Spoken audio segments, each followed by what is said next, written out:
Hello बच्चों, कैसे हो आप सभी।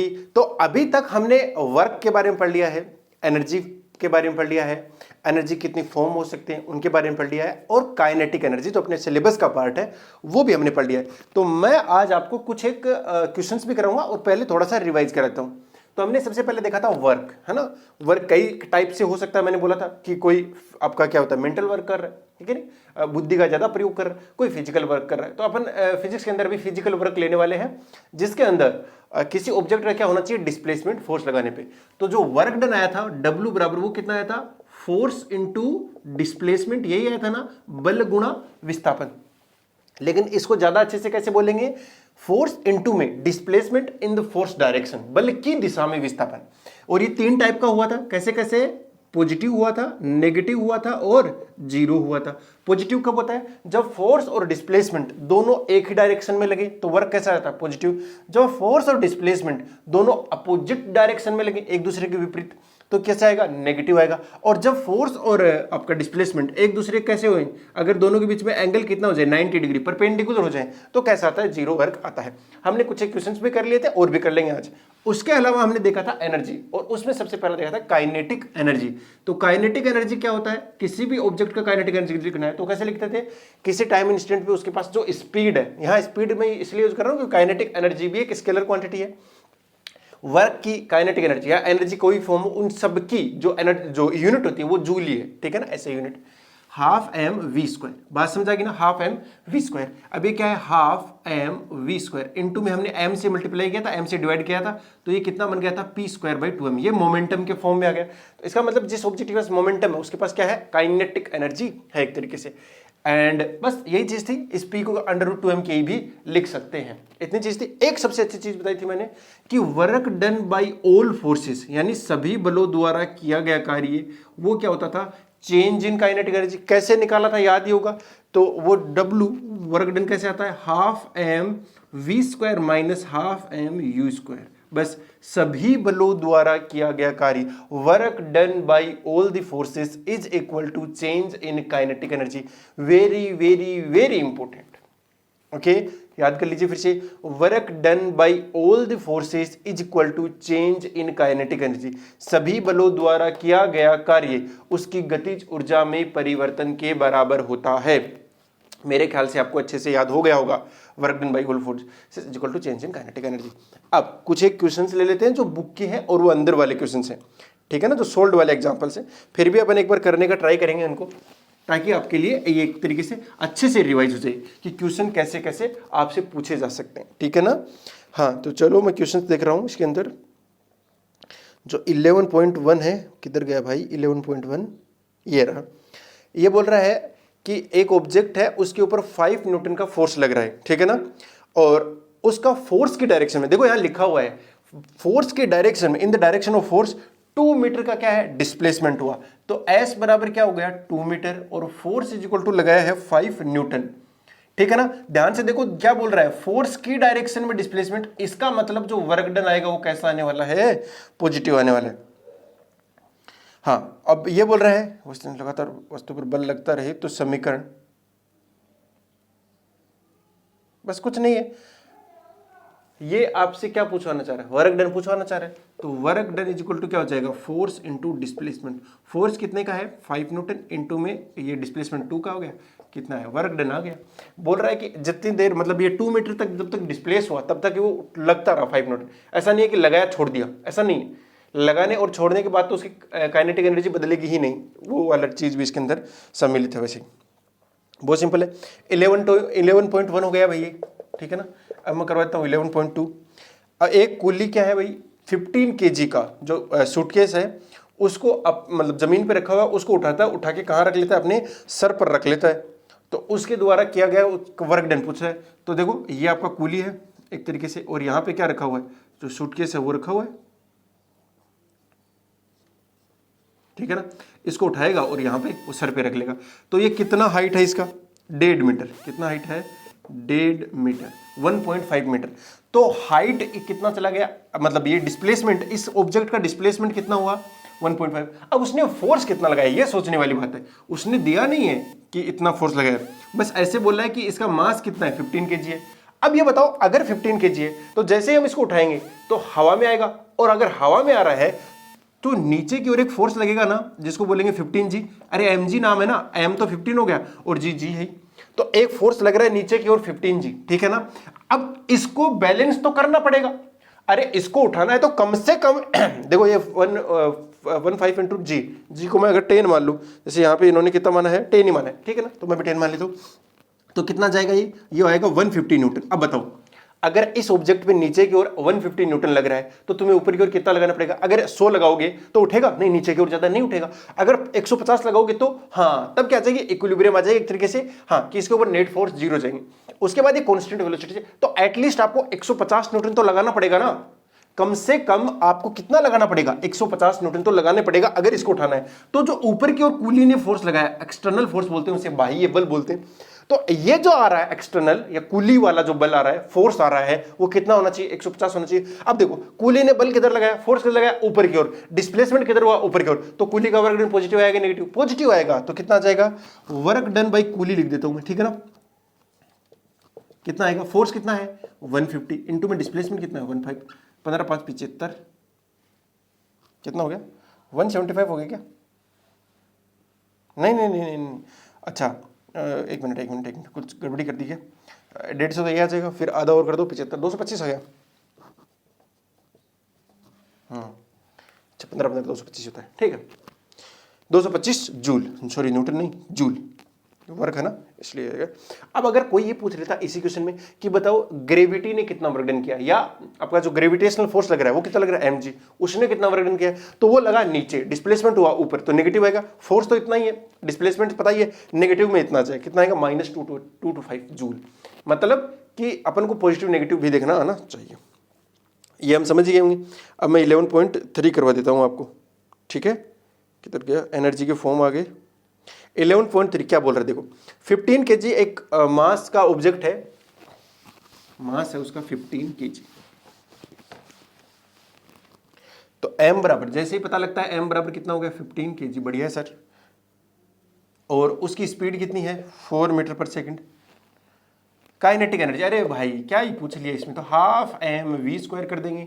हाफ m का मान कितना है 15 इंटू में v का मान कितना है 4 का स्क्वायर। करो जरा कितना रहे, 2 बच्चे नहीं 16, 16 में 2 का भाग 2 8, 15 8 कितना होता है 120 जूल। बस हो गया, बहुत सिंपल है, क्या ही बताऊं इसमें मैं तुमको।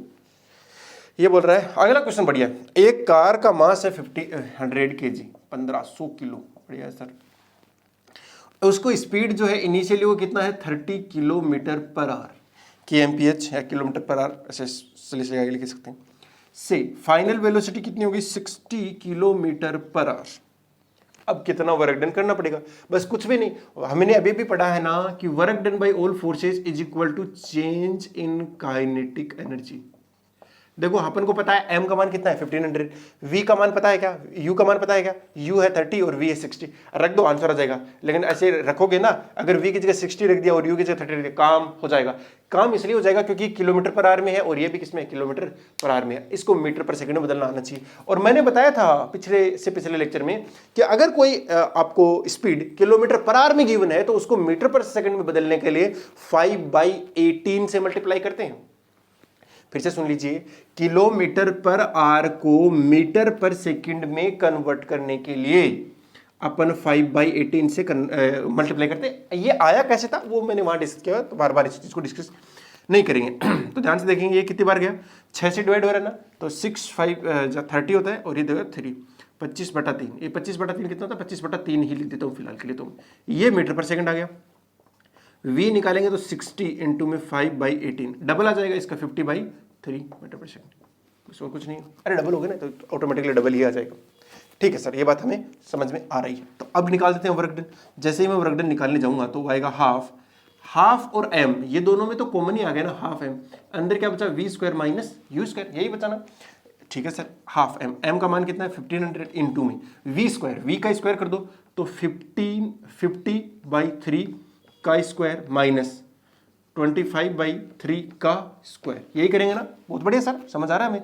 तो 1/2 इंटू में 1500 इंटू में, ध्यान से देखो 3 और 3 कितना हो जाएगा, मतलब 3 का स्क्वायर 9 और वो एलसीएम भी आ जाएगा, तो 1/9 आ जाएगा बाहर, और ये कितना बन गया 50 का स्क्वायर, 50 का कितना होता है 2 2 5 25, 100 माइनस ये कितना होता है 625 ही होता है मेरे ख्याल से। तो थोड़ा कैलकुलेशन तो है इसके अंदर, क्या कर सकते हैं, तो बट ये आएगा आपका 1500 डिवाइड बाई 2 इंटू 9 इंटू, ये आप अगर 600 को उठाओगे किस में से 2500 में से, तो कितना बचेगा 1900 और 2500 कर दो 1875, कितना है 1875।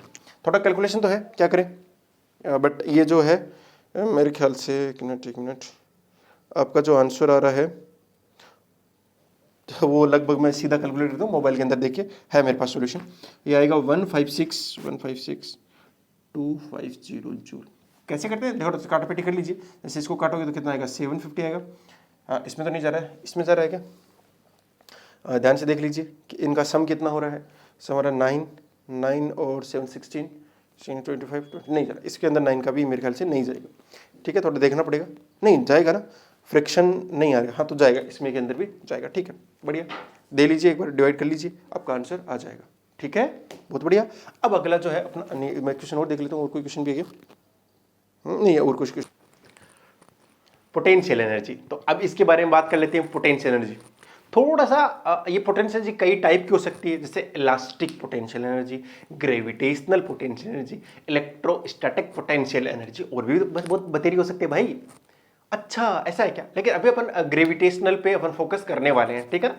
ग्रेविटेशन पिछला चैप्टर था, उससे रिलेटेड ही सारी चीजें अपन पढ़ रहे हैं, लेकिन हो सकती है भाई पोटेंशियल एनर्जी कैसे कैसे हो सकती है, देखो जरा ध्यान से, अभी मैं समझाता हूं आपको। जैसे ये अभी यहां पर रखा हुआ है पोटेंशियल एनर्जी, रिलेटिव टर्म है, कैसा टर्म है, रिलेटिव। रिलेटिव का मतलब होता है, रिलेटिव का मतलब है कि अपने को कोई ना कोई एक ऐसी पोजीशन जरूर माननी पड़ेगी जहां पर अपने को पहले से पोटेंशियल एनर्जी पता है। अगर नहीं पता है तो अपन मान लेंगे कि वहां पर जिसकी पोटेंशियल एनर्जी कितनी है, 0।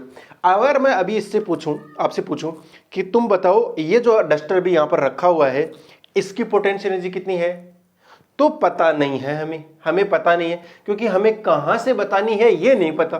मैं बोलूं हाथ से बता दो, तो हाथ के ऊपर रखा हो तो मान लेते हैं कि इसकी यहां पर पोटेंशियल कितनी है, 0 है। अब अगर मैं इससे ऊपर लेके गया तो इसकी पोटेंशियल एनर्जी बढ़ गई, इसका मतलब क्या है वो समझेंगे अभी थोड़ी देर में, लेकिन पोटेंशियल एनर्जी बढ़ गई। अब वापस नीचे आया तो पोटेंशियल एनर्जी घट गई। ये समझ आ रहा है ना चीज। आपने देखा होगा आर्चर वाले जो मतलब तीरंदाजी करते हैं, उसके अंदर क्या होता है, वो इस तरीके का होता है बढ़िया सा,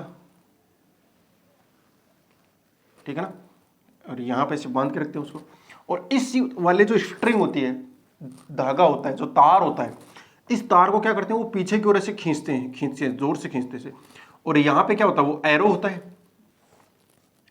अब देखो ये जो एरो है, हाँ ये धागे को पीछे खींचते हैं जोर से, एकदम टाइट टर्न देते हैं।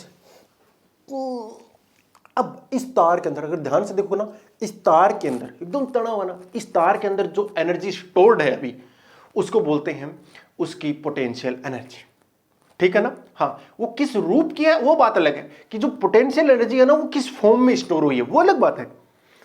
पोटेंशियल एनर्जी का खुद का फॉर्म होता है, ठीक है ना। तो हो सकता है अभी किस में हुई है, वो इलास्टिक में हुई है, इलास्टिक पोटेंशियल एनर्जी। बात समझा कि ना। जैसे अगर मैं गेंद को दीवार पर से जोर से मारूं टिचकिया, तो गेंद थोड़ी सी पिचक जाती है ना, पिचकती है ना। हाँ तो उस पिचकने के टाइम पर, या गेंद से जब शॉट मारते हैं तो गेंद इधर आ रही थी उधर जाने लग गई, तो एक समय पर उसकी पोटेंशियल एनर्जी बहुत बढ़ जाती है। जरूरी नहीं है ग्रेविटेशनल वाली हो, उसके टाइम जो बढ़ रही होती है उसको बोलते हैं इलास्टिक, क्योंकि वो थोड़ी पिचक जाती है, उसकी जो शेप होती है वो डिफॉर्म होती है, थोड़ी सी शेप जब डिफॉर्म होती है तो उसकी वजह से आने वाली एनर्जी कौन सी होती है, इलास्टिक पोटेंशियल एनर्जी।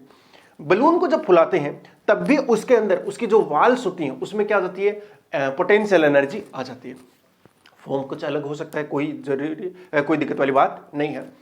एक ऐसा मान लेते हैं कि इलेक्ट्रिक फील्ड जो है, इलेक्ट्रिक फील्ड कब प्रोड्यूस होता है, कोई भी चार्ज रख दो, आवेश रख दो, उसके चारों ओर क्या आ जाएगा, इलेक्ट्रिक फील्ड।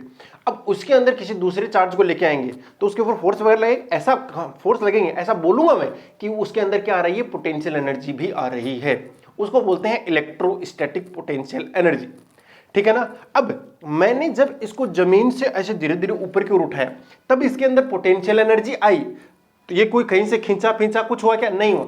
लेकिन फिर भी पोटेंशियल एनर्जी वो आई ग्रेविटेशनल फील्ड के अंदर। किसके अंदर? ग्रेविटेशनल, गुरुत्वीय क्षेत्र के अंदर आ गई। क्योंकि यहां धरती का क्या लग रहा है भाई? ग्रेविटेशनल फील्ड लग रहा है कि नहीं लग रहा है? इस तरीके से अपन पोटेंशियल एनर्जी देख सकते हैं। एक चीज और भी, जैसे स्प्रिंग है बेटा, स्प्रिंग को अंदर अगर अपन खींच के से दबा देते हैं तो वापस बाहर जाने का प्रयास करती है कि नहीं करती? तो हमने क्या किया, पहले उसे दबा दिया, अब उसके अंदर क्या आ चुकी है? पोटेंशियल एनर्जी आ चुकी है, और वो पोटेंशियल एनर्जी की वजह से किधर बाहर जाना चाहता है, वापस उसके पास है ना पोटेंशियल एनर्जी, तो वो अपना काम करेगी। या उसको खींच दो, खींची हुई स्प्रिंग क्या होती है? वापस ऐसे आना चाहती है ना? बिल्कुल।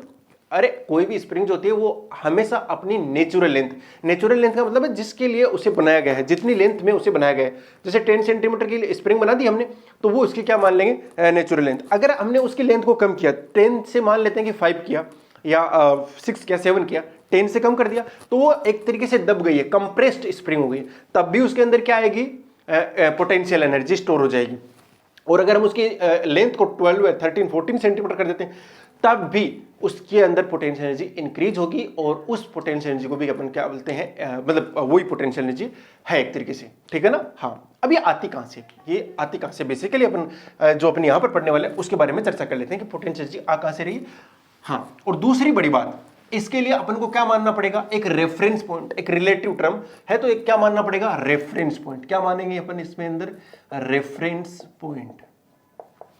रेफरेंस पॉइंट का मतलब है जहां पर पोटेंशियल एनर्जी क्या हो जाएगी? जीरो। अपन मान लेंगे ये क्या होगा? जहां पर, इस लिख लेना, जहां पर पोटेंशियल एनर्जी को जीरो माना गया है, उस वाले पॉइंट को क्या बोलेंगे? रेफरेंस पॉइंट बोलेंगे। क्या बोलेंगे? रेफरेंस पॉइंट बोलेंगे। अब होता कैसे है वो थोड़ा सा समझने का प्रयास करते हैं। मैं एक ही चीज बताऊंगा, उसके अंदर आपका सारा मामला फिट हो जाएगा। देखना, ये मैं मान लेता हूं अपना धरातल है, जमीन है, ग्राउंड है, बढ़िया है सर, और यहां पर मैं एक m मास का ऑब्जेक्ट रख दूं। बोलो कोई समस्या है क्या? जी सर, हमें कोई समस्या नहीं है। अब अगर ये m मास का ऑब्जेक्ट मैं धीरे धीरे धीरे धीरे धीरे धीरे किधर लेके जाना चाहता हूं? ऊपर लेकर जाना चाहता हूं। कितनी हाइट तक? h हाइट तक। अब मैं ये देखना चाहता हूं कि इसके अंदर पोटेंशियल एनर्जी आ रही है कि नहीं आ रही है। देखो, पोटेंशियल एनर्जी जो आएगी वो ग्रेविटेशनल फील्ड के कारण आएगी। मैं अभी वही मान के चल रहा हूं कि इसके ऊपर धरती माता नीचे की ओर कितने से खींच रही है? g से, और वो g सबके लिए क्या है? कांस्टेंट, मतलब ऊंचाई के साथ क्या है? वो बदल नहीं रहा है। अपन बहुत ज्यादा ऊंचाई तक नहीं गए कि 5000 10,000 किलोमीटर ऊपर चले गए, नहीं, उतना ऊपर नहीं जा रहे हैं। अपन थोड़ा सा ही ऊपर जा रहे हैं, जैसे 10 मीटर, 20 मीटर, 30 मीटर, यहां तक अपना जी बदलता नहीं है। अगर जी नहीं बदला तो अपन अब देखना चाहते हैं क्या इसके अंदर कोई पोटेंशियल एनर्जी स्टोर हो रही है, और वहीं से इसके एक्चुअल डेफिनेशन निकल के आने वाली है। तो काफी इंटरेस्टिंग टर्म है, और बहुत मतलब थोड़ा सा कॉम्प्लिकेट कर जाता है बच्चों को, इसलिए मैं आपको हर चीज डिटेल के अंदर बताने की कोशिश कर रहा हूं कि हमें क्या मानना पड़ेगा? एक रेफरेंस पॉइंट, जहां पर अपन पहले से मान लेंगे कि पोटेंशियल एनर्जी कितनी है? जीरो है। तो अब इसके लिए आप खुले हो, आप क्या हो? एकदम पूरी तरीके से खुले हो कि कहां मानूं मैं पोटेंशियल एनर्जी जीरो, कहां मानूं? पूरी तरीके से खुले हो। तो हम ज्यादातर क्या मानते हैं? इस जहां पर इनिशियली रखा हुआ है, जहां पर इनिशियली रखा हुआ है उसी को अपन क्या मान लेते हैं? पोटेंशियल एनर्जी जीरो मान लेते हैं। इस लाइन के ऊपर, यानी इस लाइन के ऊपर कहीं पर भी ले आओ तुम, इस लाइन के ऊपर कहीं पर भी ले आओ तो पोटेंशियल एनर्जी कितनी बन जाएगी? ZERO बन जाएगी, जीरो बन जाएगी। ठीक है सर, हमने ऐसे मान लिया, अभी रुका हुआ। अब हम क्या कर रहे हैं? इसको धीरे धीरे ऊपर लेके जा रहे हैं। तो जैसे अपन ऊपर लेके जाएंगे तो इस पे दो काम होंगे। एक तो क्या लगेगा? mg, लेकिन ऊपर ले जाने के लिए मुझे क्या लगाना पड़ेगा? एक एक्सटर्नल फोर्स। क्या लगाना पड़ेगा भाई? एक बाह्य बल लगाना पड़ेगा। बात समझ आ गई क्या? एक्सटर्नल फोर्स कितना होना चाहिए? कम से कम mg के बराबर तो होना चाहिए, है कि नहीं? और उससे अगर ज्यादा हुआ तो एक्सेलरेशन। तो हम क्या मानेंगे कि जो एक्सटर्नल फोर्स है वो किसके बराबर आना चाहिए? mg के बराबर आना ही चाहिए। अगर इसके बराबर नहीं आया तो नहीं जाएगा। तो अपन एकदम धीरे धीरे लेके जा रहे हैं। इसको लेके कैसे जा रहे हैं? Slowly slowly. कैसे लेके जा रहे हैं? स्लोली, बिल्कुल धीरे धीरे लेके जा रहे हैं। धीरे धीरे ले जाने का मतलब क्या है? इसका नेट एक्सेलरेशन जीरो है और चेंज इन काइनेटिक एनर्जी भी जीरो है, यानी हम सिर्फ और सिर्फ इसका वर्क डन निकालना चाहते हैं। अब पोटेंशियल एनर्जी को डिफाइन कैसे किया जाता है? धीरे धीरे अपन ले गए और इसको कितनी हाइट तक ले गए? h हाइट तक ले गए। अपन कितनी हाइट तक ले गए इसको? h हाइट तक ले गए भाई। तो मुझे बताओ, जो work done by external force है वो क्या है? और उसी को बोलते हैं पोटेंशियल एनर्जी एक तरीके से। तो अपन डिफाइन कैसे करेंगे? Work done by external force, work done by external force जो किस में बदल जाता है? उसकी पोटेंशियल एनर्जी के रूप में स्टोर हो जाता है। फिर से बोलूंगा मैं, बाह्य बल द्वारा किया गया कार्य वस्तु की स्थितिज ऊर्जा के रूप में संचित हो जाता है। Work done by external force is stored as potential energy of an object। किसी वस्तु पर बाह्य, किसका, ये बाह्य है कि नहीं है, बाह्य बल कोई दूसरा एक्सटर्नल एजेंट जो लग रहा है, ये mg लग रहा है, उसको कंजर्वेटिव भी बोलते हैं एक तरीके से, कंजर्वेटिव, तो इसको अपन नहीं करें कंसिडर, इसको करेंगे जो एक्सटर्नली लगा है। क्या बोलेंगे, work done by external force is stored as a potential energy of an object। किसी वस्तु पर बाह्य बल द्वारा किया गया कार्य वस्तु की स्थितिज ऊर्जा के रूप में संचित हो जाता है। लिख लीजिए इस परिभाषा को, फिर से बोलता हूं, work done by external force, तो मैं डिफाइन कर रहा हूं, work done by external force, बाह्य बल द्वारा किया गया कार्य किसके रूप में स्टोर्ड हो जाता है, किसके रूप में स्टोर्ड होता है, पोटेंशियल एनर्जी के रूप में। लिख लेना, पूरा लिख लेना भाई, नोट्स चेक करूंगा, मतलब नोट्स तो मेरे पास बच्चे आ रहे हैं उनके तो कम से कम चेक कर लूंगा मैं। हाँ, work done by external force, तो बाह्य बल द्वारा किया गया कार्य किसके रूप में स्टोर हो जाता है, उसकी पोटेंशियल एनर्जी के रूप में स्टोर हो जाता है। बट इंपॉर्टेंट टर्म क्या है, रिलेटिव, ये एब्सोल्यूट, ये रेफरेंस पॉइंट, ये अपन को पता होना चाहिए कि हमने रेफरेंस क्या लिया है। अगर रेफरेंस में कुछ और ले लेता तो कुछ हो रहा था। अब अपन इसको क्या बोलते हैं, ये work done by external force है ना, इसको अपन बोलते हैं चेंज इन पोटेंशियल एनर्जी। ज्यादा अच्छा वर्ड क्या है, ज्यादा अच्छा वर्ड है चेंज इन पोटेंशियल एनर्जी। तो work done by external force क्या होता है, उसको अपन लिख देंगे चेंज इन पोटेंशियल एनर्जी। हाँ भाई देखो, यहां पर पोटेंशियल एनर्जी mgh इसलिए है क्योंकि यहां पर जीरो है, यहां पर कुछ और हो जाती, जैसे मैं अभी मान के चल रहा हूं, यहां पे जीरो का मतलब क्या है, 0 जूल है, और यहां पर आते आते हमने मान लेते हैं कि जैसे इसका मास है 1 kg और 1 मीटर का डिस्प्लेसमेंट दे दिया, h1 हो गया और g 10 है, तो यहां पर आते आते इसकी पोटेंशियल एनर्जी कितनी हो गई, 10 जूल हो गई ना, यहां पर इसकी 10 जूल है। लेकिन मैं बोलूंगा पोटेंशियल एनर्जी कितनी है, यहां पर 10 जूल है, यही हो ना, वर्क डन इतना हुआ।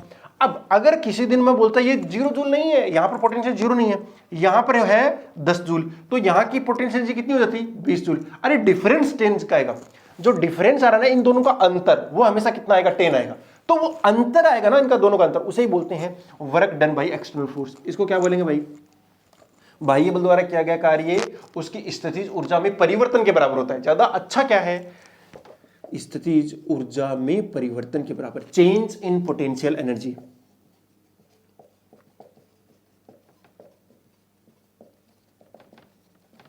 ठीक है सर, फिर ये बता दो कितना आएगा, अरे ये तो हो ही गया ना, work done by external force is equal to change in potential energy, तो मैं इसको पीई लिखूंगा आपसे, ठीक है ना, और वो कितना हो जाएगा, फोर्स इंटू डिस्प्लेसमेंट, यही तो होगा, फोर्स इंटू डिस्प्लेसमेंट, बल गुणा विस्थापन, बल किधर लगा ऊपर, बल किधर लगा ऊपर, डिस्प्लेसमेंट किधर हुआ ऊपर, मतलब पॉजिटिव आएगा, इसका मतलब पोटेंशियल एनर्जी बढ़ गई है, इसका मतलब पोटेंशियल एनर्जी बढ़ गई है, और वो कितना आ जाएगा भाई, तो मैं पी लिखूंगा इसको, वो कितना आएगा, फोर्स कितना है mg और ये डिस्प्लेसमेंट कितना है h। तो अपन याद रखेंगे कि जो पोटेंशियल एनर्जी है वो पोटेंशियल नहीं है, वो चेंज इन पोटेंशियल एनर्जी है। जहां पर हमने क्या मान लिया है, एक रेफरेंस पॉइंट मान लिया है, उस रेफरेंस पॉइंट के अबाउट अपन क्या लिखते हैं, उसकी पोटेंशियल एनर्जी लिखते हैं। हाँ, पोटेंशियल एनर्जी एक स्टोर रहती है, उसको अपन कन्वर्ट कर सकते हैं, पोटेंशियल काइनेटिक में बदल सकती है, ये तो अपन देखेंगे जब एनर्जी एक फॉर्म से दूसरे फॉर्म में कन्वर्ट हो रही होती है। बट अभी के लिए मान के चलिए कि अपन को क्या चाहिए होता है, रेफरेंस, या ऐसे बोलेंगे कि जो work done by external force है वो किसके इक्वल होता है, चेंज इन पोटेंशियल एनर्जी के। अगर किसी बंदे ने ऐसे लिख रखा है कि भैया यहाँ का -5 जूल है एनर्जी, तो यहाँ का कितना आएगा पोटेंशियल एनर्जी, 5 जूल, क्योंकि जो डिफरेंस है वो हमेशा कितने का आना चाहिए, 10 का। देखो 5 -5 करोगे +5 हो गया, ऑलवेज कितना आ रहा है, 10, तो ये 10 आना चाहिए। जो डिफरेंस है वो कितना आना चाहिए, 10 आना चाहिए, बस बात खत्म हो गई। अगर आपका 10 आ रहा है तब तो बढ़िया, बस वही क्या है, उसकी पोटेंशियल एनर्जी में चेंज है, चेंज। हर बार हम किसको लिखेंगे, चेंज को लिखते हैं, बदलाव को लिखते हैं, परिवर्तन को लिखते हैं। क्लियर हो गई होगी बात, मुझे नहीं लगता इसमें कोई डाउट है, बहुत बढ़िया ना, बेस्ट। अब देखो एक और बात बताता हूँ, ये जो लगा है, जो एनर्जी स्टोर हुई है अभी अभी mgh, वो किस रूप में एनर्जी स्टोर हुई है, वो हुई है ग्रेविटेशनल फील्ड के रूप में। जो अभी अभी पोटेंशियल एनर्जी आई थी कितनी, mgh। mgh कैसे आई थी, हमने यहाँ की पोटेंशियल एनर्जी 0 मान ली थी और उसको h हाइट तक लेके गए थे, तब इसकी यहाँ पर पोटेंशियल एनर्जी कितनी आई, mgh आ गई थी, यहाँ पे 0। तो डिफरेंस कितना है, mgh। अब ये जो आया है वो किस फॉर्म में आ गया है, वो है ग्रेविटेशनल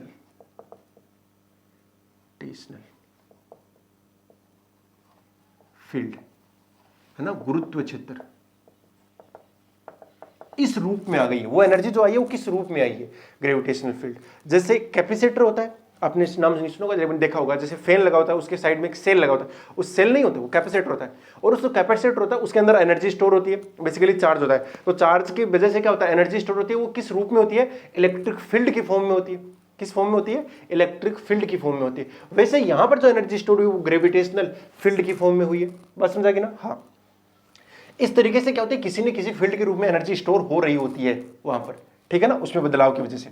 तो ये कितनी आ गई, mgh। उस किस फॉर्म में आई है, ये ग्रेविटेशनल फील्ड की फॉर्म में एनर्जी स्टोर हो चुकी है, ठीक है। अगर सर मान लो अभी ब्लॉक यहां पर है और उसको धीरे धीरे नीचे लगे, तो क्या पोटेंशियल एनर्जी घट जाएगी क्या, हाँ, तो पोटेंशियल एनर्जी घट रही है। अगर आपने मान लो कि रेफरेंस यहां पर मान लिया, पोटेंशियल एनर्जी इक्वल टू 0 मान सकते हैं यहां पर, और वो चली गई कहां पर, यहां पर धीरे धीरे नीचे आ गया, तो यहां की पोटेंशियल एनर्जी कितनी हो जाएगी, अगर ये h नीचे है और यहां का 0 है तो कितना जाएगा, -mgh। अगर मैं बोलूंगा चेंज हमेशा कितना आएगा, डेल्टा पोटेंशियल एनर्जी लिख दूं तो वो कितना आएगा, हमेशा mgh आएगा माइनस का।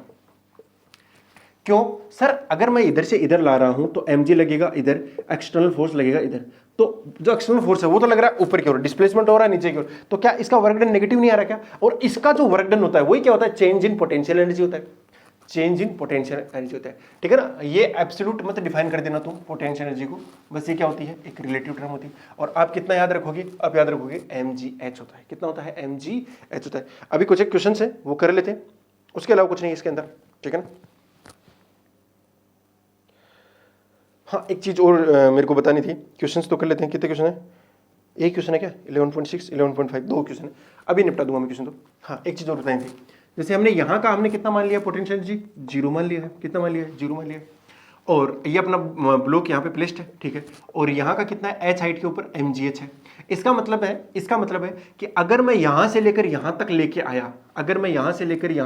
आया, तो work done by external force यानी बाह्य बल द्वारा किया गया कार्य कितना होगा, वो mgh होगा। सर अगर मेरी इच्छा हुई मैं यहाँ से यहाँ लेके जाऊं तो तब भी work done by external force कितना होगा, mgh होगा। यहाँ का अंतर देखो ना यार, इन दोनों स्तरों के बीच का अंतर कितना, mgh। तो चाहे तुम इसको ऐसे लेकर जाओ, चाहे तुम ऐसे, चाहे ऐसे टूचू टूचू टूचू, बस पहुंच गए यहाँ ना। अगर तुम यहां पर पहुंच गए तो वर्क डन हमेशा कितना आएगा, mgh आएगा। कुछ और समझाने की कोशिश करता हूं मैं।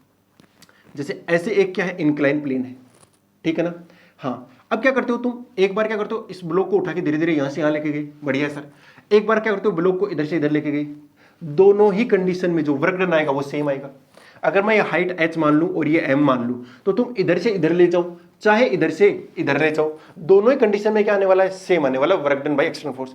यहां पर मान के चल रहा हूं कि कोई और फोर्स नहीं लग रहा है, हाँ mg लग रहा है, उसके अलावा जो फोर्स लग रहे हैं उनका या तो वर्क डन 0 है या वो नहीं लग रहे, तो कुल मिलाकर कंजर्वेटिव बोलते हैं उन्हें, उनको क्या बोलते हैं, कंजर्वेटिव। वो नेक्स्ट क्लास में मैं डिस्कस करूंगा कंजर्वेटिव क्या होते हैं और नॉन कंजर्वेटिव क्या होते हैं। बट ध्यान से सुनिए, जो ये m है इसको यहां से यहां पहुंचाओ, चाहे इधर से इधर पहुंचाओ, चाहे ऐसे पहुंचाओ, ऐसे वापस आ गए ना, तब भी आपका नेट वर्क डन जो होगा वो कितना हो जाएगा, mgh होगा। नेट वर्क डन कितना होगा, mgh ही होने वाला, उससे ज्यादा नहीं होगा, ठीक है ना। हाँ, कैसे ही पहुंचो आपका ये फर्क नहीं पड़ता कि आप किस रास्ते को चुना है, तो रास्ते के ऊपर डिपेंड नहीं करेगा, ठीक है ना। आप किसी भी रास्ते पहुंचो तो उस रास्ते पे आपका जो वर्क डन है वो डिपेंड नहीं कर रहा है, यानी चेंज इन पोटेंशियल हमेशा mgh आएगा, तो work done by external force क्या हो गया, mgh हो गया। हम मान के चल रहे हैं कोई नॉन कंजर्वेटिव फोर्स नहीं लग रहा है। तो कल की क्लास में हम इसको और अच्छे से समझेंगे जब मैं आपको कंजर्वेटिव और नॉन कंजर्वेटिव फोर्सेस बताऊंगा। दो क्वेश्चन कर लेते हैं, छोटे छोटे हैं, फटाफट हो जाएंगे। चलो, क्वेश्चन नंबर बोल रहा है, देखो 10 kg की एक ऑब्जेक्ट है, उसको धरती से 6 मीटर की हाइट तक लेकर गया, ये हो गया, ये मैं मान लेता हूँ ऑब्जेक्ट है, वो कितने का है, 10 kg का, और उसको उठाया कितनी हाइट तक लेके गए, 6 मीटर। अब ये बताया थोड़ी है कि इसको ऐसे ही लेके गए, इसको ऐसे भी ले जाओ, कोई फर्क थोड़ा पड़ता है, कोई फर्क पड़ता ही नहीं है, इसलिए इसने रास्ता नहीं बताया, उठाया गया है, ठीक है, बढ़िया। हाँ, वो पूछ रहा है कि इसके अंदर कितनी एनर्जी है। अभी ये थोड़ा क्वेश्चन अजीब है, मतलब अजीब है, अजीब ही है, कुल मिलाकर अजीब है इसको, क्योंकि उन्होंने रेफरेंस पॉइंट नहीं दिया। हम मान के चल रहे हैं रेफरेंस पॉइंट क्या है, ग्राउंड के ऊपर इसकी पोटेंशियल कितनी है, 0 है, ये अपन मान के चल रहे हैं, ठीक है ना। हाँ, क्यों, अदरवाइज निकल नहीं पाएगी आपकी कितनी एनर्जी है। हाँ, चेंज कितना आया ये बता सकते हैं, चेंज इन पोटेंशियल एनर्जी वो एमजीएच है, लेकिन कितनी है वो नहीं बता सकते ना, वो तब बताएंगे जब यहाँ की 0 है। अगर यहाँ कुछ और हुई तो कुछ और आएगा भाई, तब तो कुछ और आएगा ना। ठीक है सर, समझ आएगी मुझे बात। तो ध्यान से देखेंगे, तो जो एनर्जी आएगी वो किस रूप में होगी, पोटेंशियल एनर्जी, और वो कितनी हो जाएगी, mgh। यहाँ g की वैल्यू 9.8 लेनी है, वैसे m की वैल्यू कितनी है 10 इंटू में 9.8 इंटू में हाइट कितनी होगी 6, तो ये कितना हो गया 98 इंटू में 6, मल्टीप्लाई कर दो 6 से, 600 आने वाला था लेकिन 2 कम हो गए 12, 588 हो गया, 588 जूल। बस बहुत सिंपल हो गया, कुछ है नहीं, ठीक है ना। अब क्या बताऊँ इसके अंदर, देखो एक 11.6 वाला जो क्वेश्चन है वो क्या बोल रहा है, 12 kg का एक ऑब्जेक्ट है, हाँ, धरती से कुछ फिक्स हाइट पर आपका है, तो m दिया हुआ है आपको कितना 12 kg, और ये अभी जो है वो धरती से कुछ फिक्स हाइट पर है। यहां पर इसकी जो पोटेंशियल एनर्जी है, यहां पर इसकी पोटेंशियल कितनी है 480 जूल है। तो आपको क्या बताना है, ये कितनी हाइट के ऊपर है, कितनी हाइट के ऊपर है। तो और आपको क्या मानना है, g बराबर कितना है 10 मीटर पर सेकंड स्क्वायर, वो डाउनवर्ड लग रहा है, ठीक है, वो तो कोई दिक्कत नहीं है। देखो ये क्वेश्चन फिर गड़बड़ी है इसके अंदर, क्योंकि इसके अंदर भी रेफरेंस पॉइंट दिया हुआ नहीं है, तो अपन मान के चल रहे हैं कि यहाँ का रेफरेंस पॉइंट कितना है 0, ठीक है ना। बस रेफरेंस पॉइंट के ऊपर पोटेंशियल एनर्जी कितनी हो गई है 0 हो चुकी है, ये अपन मान के चल रहे हैं, अदरवाइज नहीं निकलेगा क्वेश्चन, ठीक है ना। आपके क्वेश्चनों में लिखा नहीं गया है, लेकिन मतलब तो है ना भाई, हर चीज का एक मतलब होता है। इसका मतलब इस बुक के अंदर कम दिया हुआ है तो इसका मतलब ये थोड़ी गलत बता दूंगा मैं, नहीं, अपन जो ये निकालते हैं वो चेंज निकालते हैं, और वो चेंज हमेशा mgh के बराबर आएगा। इसका मतलब है कि यहाँ की अपन को माननी पड़ेगी 0 है, अगर 0 नहीं मानोगे तो यहाँ 480 नहीं आ सकता ना। हमेशा डिफरेंस को मान लो, अगर ये बोलता कि यहाँ की 100 जूल है, तो बताओ यहाँ की कितनी करनी पड़ती मुझे 580 जूल करनी पड़ती ना, क्योंकि डिफरेंस कितना होना चाहिए 480 का। बस सीधी सी, जो यहाँ का जोड़ दीजिए, जो यहाँ का आ रहा है ना वो इसके अंदर जोड़ दो, बस कुल मिलाकर इतना ही है। हाँ, तो अगर अपन को ये निकालना है, बट ये क्या दिया हुआ है डिफरेंस, तो अपन को mgh बराबर कितना दिया हुआ है 480, m की कितनी वैल्यू 12 है, g की वैल्यू 10 दे रखी है, और h अब निकालना है, तो कितना हो गया 480, तो 0 से 0 गया, ये गया इससे 4 बार, तो h बराबर कितना आ गया 4 मीटर। 4 मीटर की हाइट है, कितनी हाइट है 4 मीटर है। बस कुछ भी तो नहीं है इसके अंदर, क्या बताऊंगा आपको।